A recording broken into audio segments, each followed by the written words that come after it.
नमस्कार दोस्तों, आपके सामने प्रस्तुत हूँ और एक खूबसूरत नजराना लेकर। जिस कवयित्री की कविता मैं आपको सुनाने जा रही हूँ, उनका परिचय कुछ इस प्रकार है। जन्म वाराणसी, शिक्षा दीक्षा वाराणसी, BHU से पोस्ट ग्रेजुएट, निवास गाजियाबाद।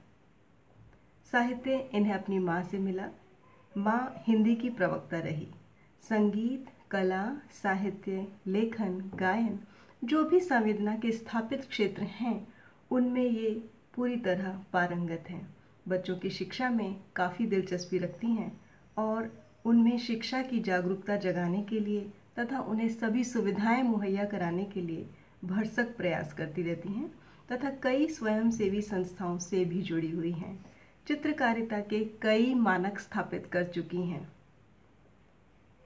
गाजियाबाद के कई नामी स्कूलों में इन्हें कई बार विशेष तौर से सम्मानित किया जा चुका है। आपको लग रहा होगा, इतनी सारे गुण किसी एक व्यक्ति में हो सकते हैं भला? ज़रूर हो सकते हैं। अलका जी वो शख्सियत हैं जिन्हें लगता है कि उनका मन प्राय उनसे अलग हो किसी दिशा में चल पड़ता है और शायद एक कवि होने की इससे बड़ी कोई पहचान नहीं। This thirst for the unattainable, this thirst for the unreal is the main ingredient, I think, of being a poet or a poet's. मेरा मन प्राय मुझसे विलग हो रजवाड़ों, रनिवासों, रंग महलों, बारादरी, किले की प्राचीरों के भग्नावेशों में विलुप्त कुछ मुझसा ही ढूंढता रहता है। सच कहूँ तो स्त्री मन गढ़ते समय शायद विधाता भी इतना ही असहज रहा होगा और प्रारंभ से अनंत तक विस्तृत मन में अलौकिक, विलक्षण, कल्पनातीत स्पंदित करके भी परितृप्त न हुआ होगा। कविता का टाइटल है जीवंत अवशेष। तो कविता कुछ इस प्रकार बहती है। आइए बह चलें इसके प्रवाह में।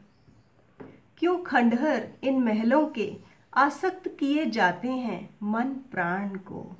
क्यों खंडहर इन महलों के आसक्त किए जाते हैं मन प्राण को? कभी तो इनके सौंदर्य ने बिखेरे होंगे सुनहले रंगीन यथार्थ अपने यौवन के कैनवस पर, कि दिन इंद्रधनुषी बना बेगमों की नुपुरों संग रुंझुन सा सतरंगी छटा बिखेरता उल्लसित हुआ होगा। उन्हीं रागमय दिनों को सहेजती रनिवास की इस दीवार पर जो शोक तितली उकेरी है न किसी ने। नहीं विदित तुम्हें, ये किसी षोडशी बेगम की सैकड़ों अकथ स्वप्निल कल्पनाओं से सृजित है। उफ, कानों में ये क्या गूंजता कोलाहल सा, ढोलक की थाप, सारंगी, तबला, घुंघरुओं की सिसकन। अरे रंग महल है यह तो, इसकी चटख लाल दीवारें यूं ही तो नहीं है लाल। दफन है इसमें किसी रमणी तन्वी नर्तकी की अतृप्त अनुरक्ति। समाहित है नारी लोलुप दृगों की सुर्खियां भी। झोंका है जिसने कितने मधुमासों को शिशिर अंक में। अहो ये धुंध कैसी गहराती जाती है और नीरवता में कौन मृत्यु प्रहरी सा महल प्रांगण में भटक रहा। आह, ये तो वही बेगमें हैं, आभूषणों में दबी वीतरागी भाव शून्य आत्माएं। कहाँ तक जाएंगी, कहाँ तक जाएंगी महल के उतुंग प्राचीरों तक? फिर लौटेंगी व्यथित हृदय संग प्रेम रिक्त जीवन में।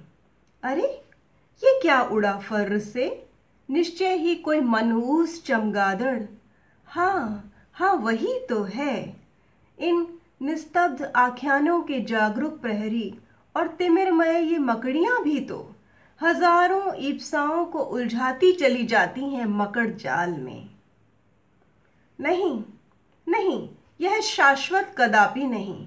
ये कैसी मरीचिका, कैसी भ्रांति, निकलना ही श्रेयस्कर होगा। उफ, कितने अवरोध, कितने व्याघात, अब निकलूं कहाँ से, किधर से, आहा ये शीतल बयार कैसी। भोर हुई जाती है क्या, 7 अश्वों से सुसज्जित सूर्य रथ प्राची की लालिमा में मंथर गति से प्रकट होता विदित हो रहा। जागो हे आत्मपुंज, जागो हे आत्मपुंज, तुम्ही यथार्थ हो, बृहदनाद हो, हे ज्योतिर्मय, हे ध्रुव सत्य। अब भोर भई, तुम जागो, तुम जागो। बहुत धन्यवाद दोस्तों। आशा है आपको ये कविता बहुत पसंद आई होगी। शुक्रिया।